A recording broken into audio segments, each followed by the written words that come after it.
Hello, biochemistry students. Welcome to another day of designing PCR primers. Today we're going to do homework 2 PCR primers. Your job is to check the answers to homework 1. Watch this video and then finish the remaining problems on homework 2 PCR primer design. So let's check out this Google Doc right now. Here you can see another gene that we're going to use. This is RAP1, gene also from yeast.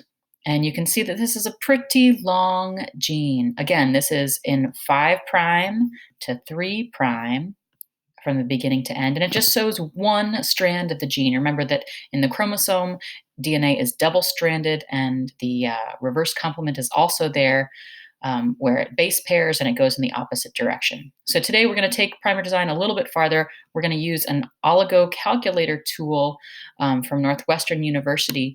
This is a tool that can help you figure out more information about your primer, including melting temperature, so that you can use the computer to figure out, and also it does the reverse complement for you. So let's dive in.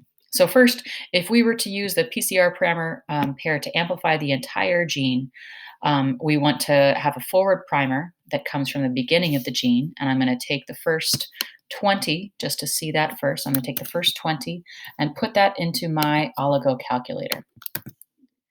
And if you click anywhere else, all of the other things come up there. You can see that when I put it in, I get a melting temperature of 45.6 degrees Celsius. We're just going to look at this basic melting temperature for right now. Right? It gives you the length. It's 20 nucleotides long. It tells you the molecular weight in kilodaltons, and it also tells you that this primer, this small piece of DNA, is 35% GC. You remember that GC base pairs have 3 hydrogen bonds versus TA base pairs that have 2 hydrogen bonds. So the higher the percent GC, the higher the melting temperature. So the reason that melting temperature is important is because for this whole assignment, make sure that your PCR primers have a melting temperature of close to 55 degrees Celsius. And they also a melting temperature within 1 degree of each other. So if you can get it to 55, fantastic, but make sure that both of them are at 55 and not one's at 55 and one's at 60. So what that means is when we put our oligo in here, you'll notice that so oligo is just short for oligonucleotide, meaning lots of nucleotides together. Our melting temperature is 45.6, which means that we need more bases to make that closer to 55. So what I'm going to do is go back up to here where I took the first 20. I'm going to take the next 10 and see what happens. So if I add 10 more to my 20, what does that do to my melting temperature? Now my melting temperature is 57.5, a little bit high. So I'm going to take a couple off the end here and see what happens. 55.5, that's close enough to 55.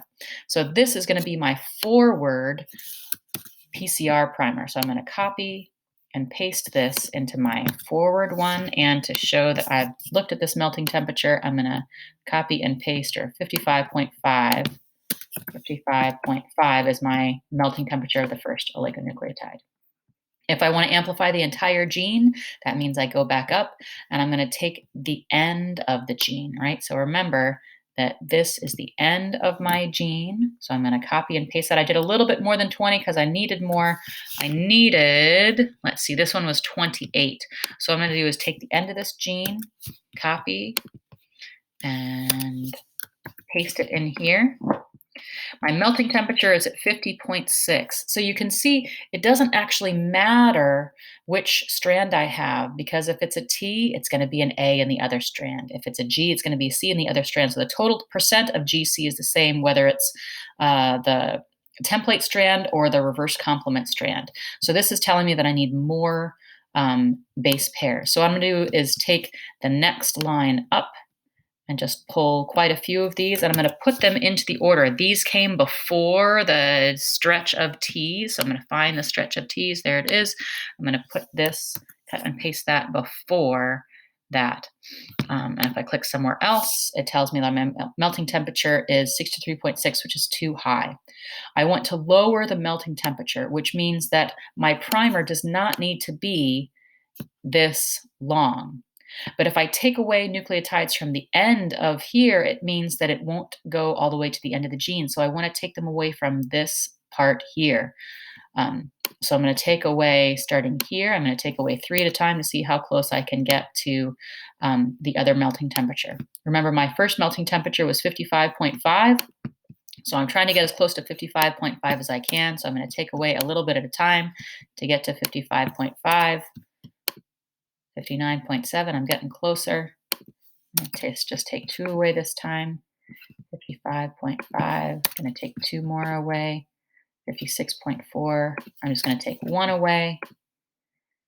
5.5. So when I took that 1 away, it jumped down to 54.8. This is within 1 degree Celsius of 55.5. So I'm going to take this final sequence here. But remember, this is still the sequence of the gene. I want the reverse complement of that. So luckily, here's the reverse complement. It won't let you copy and paste from this, so we want to switch these. So this top strand is in the 5' to 3' direction. This reverse complement strand is also going in the 5' to 3' direction, but notice that this 5' here matches with this 3' here. So AAA matches with TTT. TCT matches with AGA. So to switch these 2 strands so that I can copy and paste the reverse complement, which is what I actually want, I click this button, swap strands. Here is the one that I'm going to copy and paste into my document. Da, da, da, da. And now my melting temperature is, I'm going to move this over a little bit. The melting temperature of this primer is 54.8. So that's what I'm going to put in here. 54.8. That's my melting temperature. This is if I want to amplify the entire gene.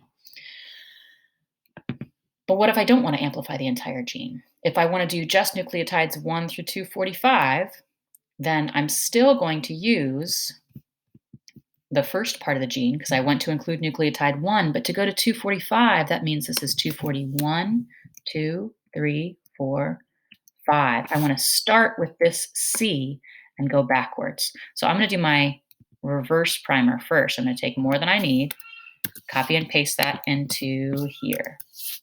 So there's my, I want to take out any of the numbers that show up in there. All right, the numbers are gone. This is my new reverse primer coming from the middle or the very top of the gene, something that's not the end. I'm still trying to make this as close to 55.5 melting temperature as I can. So I'm going to take away from this end, from the 5' end, because it means that I'm taking away these ones and instead going from here now, or from here now, or from here now. And because all of those look like GAT repeats, this gets a little bit trickier.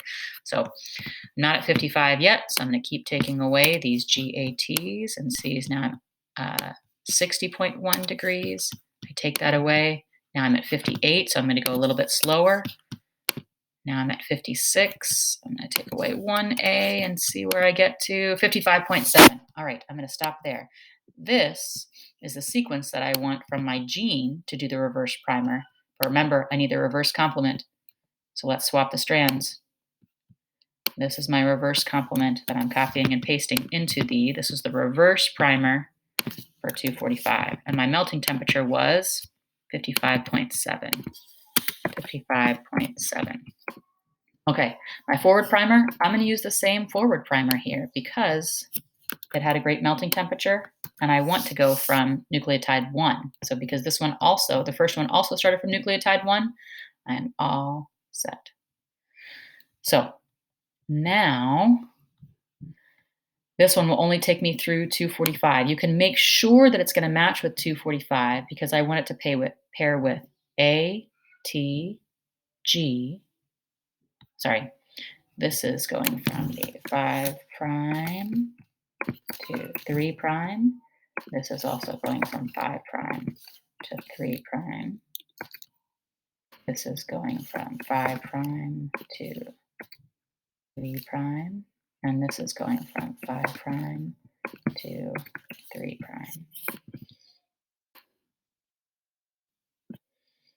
Okay, so if I go back up to my, the forward primer is the same, right? Everything's coming from the very beginning of the gene. I want the polymerase to go,